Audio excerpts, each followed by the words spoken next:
Nah, this shit just pissed me off. Death Note is one of my favorite animes ever made. Is it because it's a dark and suspenseful psychological thriller full of iconic scenes that make you question the morality of taking justice into one's own hands?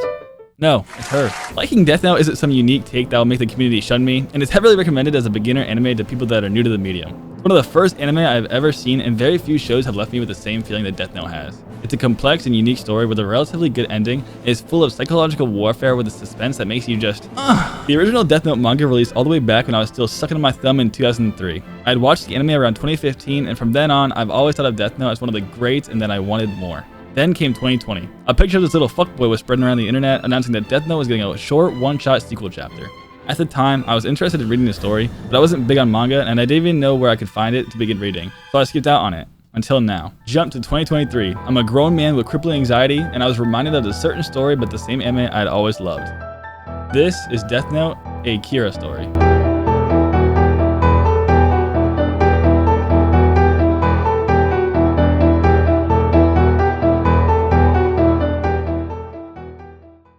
More than 10 years have passed since the tragic defeat of Light Yagami, and our big friendly Shinigami Ryuk begins to head back to Earth in hopes to find someone else to entertain him the same way Light had. The boy he chooses is Minoru Tanaka, who just like Light is another male student who is implied to be a genius. Now, a main difference from the beginning is how Light and Tanaka obtained the Death Note. Light sees the book drop down from the classroom window and picks it up soon after. He was told by Ryuk that it was a coincidence he had received the Death Note, and he made sure he knew that he was not chosen. Tanaka, on the other hand, just gets hit in the head by Ryuk purposely dropping it on him, and of course he shits himself when this demon Shinigami appears. The story has a lot of opposites like this, which is a refreshing take on the world that we are already familiar with. Tons of the same characters from the past are shown, and we get to see Nier all grown up. Just look at that luscious long hair he has now. Tanaka and Ryuk end up in his bedroom, and they begin talking about the book itself. Tanaka freaks out when learning that the book in his hands was the Death Note used by Kira to eliminate war and reduce crime rates. I love that he mentions Kira as talked about in their history books, but there are two sides to the memories of him. The books in school talk of him being this mass murdering terrorist, but there are also tons of people who still believe Kira was a god, the exact goal Light wanted.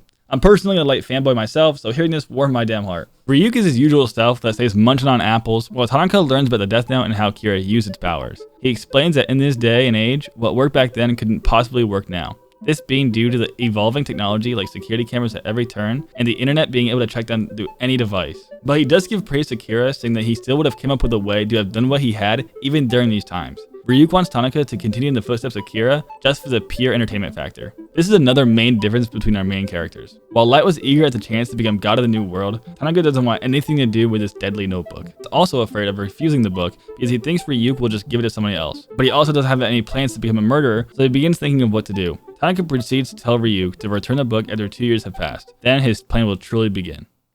This dude is all about his bag and reveals that his plan is to sell the damn thing. We then follow through the story of Tanaka's plan playing out, and we slowly discover how he attempts to receive the money, and to never be associated with the book at all. The news that Kira's Death Note that can kill anyone with just a name is being sold online, of course blows up all over the world, and the bidding begins. This is when we finally meet Nier again. He is brought up about the situation and asked on how to solve who is the now called A Kira. Nier thinks of ways to find him, but then he has a realization of, even if they do catch him, what crime has he actually committed? Throughout the story, Nier shows no care or motivation to find who this person is, feeling as if this isn't the same chase that it once was with Light. Now, if you want to see what happens from here on your own, why the fuck are you still here? I'm not going to go over every detail from this point, but kind of just talk about the ending and my overall thoughts on this whole story. The bidding of the Death Note reaches an absolutely insane amount of money, going from just everyday people putting up offers to entire nations pulling all their money together to obtain it. The winning bid, if I can read this number correctly, was $10 trillion fucking dollars. That bid was put up by Mr. Donald J. Trump himself, and the power of Kira would go to the United States of America. That number sounds absolutely absurd, but if you think about the power that the Death Note gives, it's pretty justified. I think any person or nation who would want the power of pretty much God himself would put up that amount of money. Now onto how is Tanaka going to handle the transaction and receive $10 trillion into a bank account? That is a question asked by Nier and his co-workers trying to find out who the true identity of who A Kira is. Then this message pops up. During another news broadcast, Tanaka's plan is displayed on the screen. The plan involves having the United States divide the money into equal amounts and deposit it into a bank account of each registered resident of Tokyo. Crowds of people watching get excited knowing that soon will receive 1 billion yen, or roughly $7.5 million into their accounts.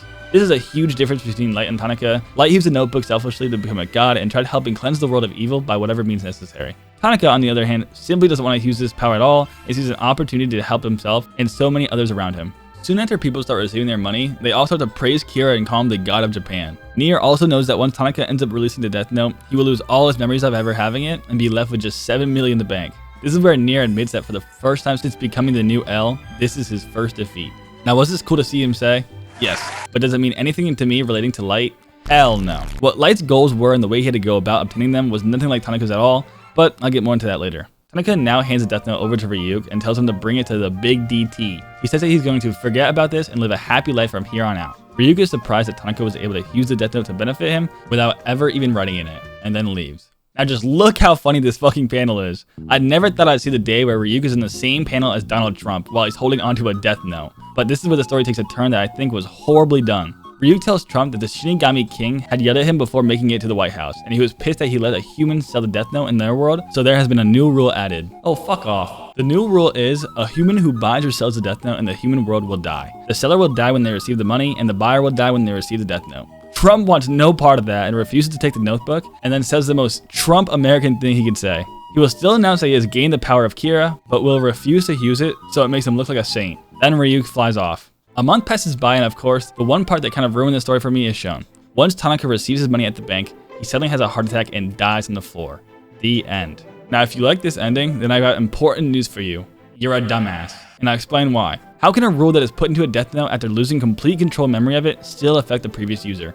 The Shinigami King is just salty that Tanaka used the notebook without ever actually killing somebody, so he just kills them. Huh? Another point that I saw brought up was if Trump never actually received the book and it just returned to Ryuk, then the Death Note was never actually sold to anyone, so why did receiving the money ever kill Tanaka? I know this is a little fun sequel story with a different take on the world, but I don't care. My boy did not deserve to die. That about does it for my rant about how the story left a bad taste in my mouth once completing it, but now for how I feel about the comparison of the original Death Note and the A Kira story.